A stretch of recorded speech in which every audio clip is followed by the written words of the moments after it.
people would travel, play vinyl because vinyl is where it was back then. The technology was different. I mean, obviously, there's politics then and now. So that's just the nature of, unfortunately, the way it is sometimes in the music business. But it wasn't a situation where, where people were all about being sellouts or anything like that.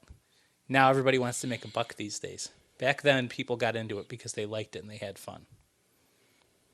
And it was a very different vibe. People loved to party and they loved to, whatever. And people could be complete strangers at a party at the same event and be able to socialize and talk to each other and make new friendships, whatever. I mean, that's a premise for a lot of duos that came up over the years in electronic music. They'd say if you, read up on them, they'd say, oh, we met at a rave or we met at a party somewhere. Because they did, they met on the same bus to whatever.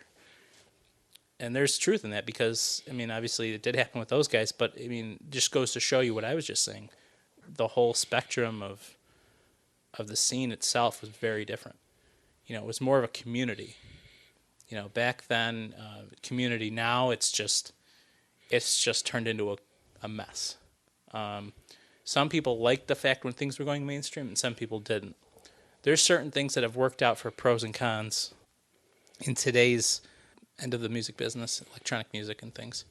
Obviously, there's major festivals, major draws. It's opened the doors for a lot of new producers with the technology that's become available commercially, with software programs as well as social media platforms like SoundCloud and other things. People who can get exposed that were never had a chance to be exposed before. So in that sight of things, it's kind of been an awesome thing for people in music. But there's also people that have kind of left a really sour taste in people's mouths who have been involved in the scene for many years or, felt very differently or kept the same attitude about things from the beginning up to the present.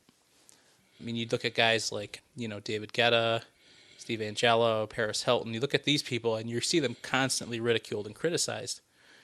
And it's not just for the fact that they're at the top. I mean, obviously you're going to have people that are, haters regardless, but it's a little deeper than that. What would happen is, obviously the Paris Hilton thing is, number one, she wasn't a skilled DJ.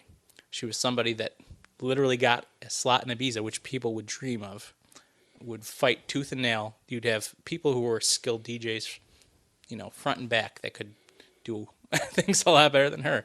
But, she got in there because of her name and because of her notoriety. And obviously, from a business perspective, I don't blame them for taking her in because they're a business. They want to make money. That's what businesses do. But they could also do that with people that are skilled, and that have a reputation or can really wow a crowd. Where she had a residency for a month straight, and it was just, oh my.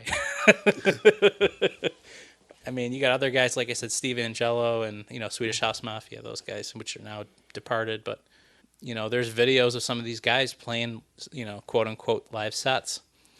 And what they didn't know is that there was cameras hooked up on the stage and kind of outing them for some of the falsehoods that they did on stage. Like they would pretend to be mixing and really wouldn't be. It'd be like pre-recorded sets or whatever. So that's where the outrage comes from. It's not just about, oh, it's so-and-so, just because they're there. The people that really understand what's going on are really bitter at them because these are people that are they're given opportunities. They're in a sense cheating. They're cheating in the DJ world. It's a big faux pas. I mean, just like the technology, you see that get argued a lot now about controllers, software, sync buttons.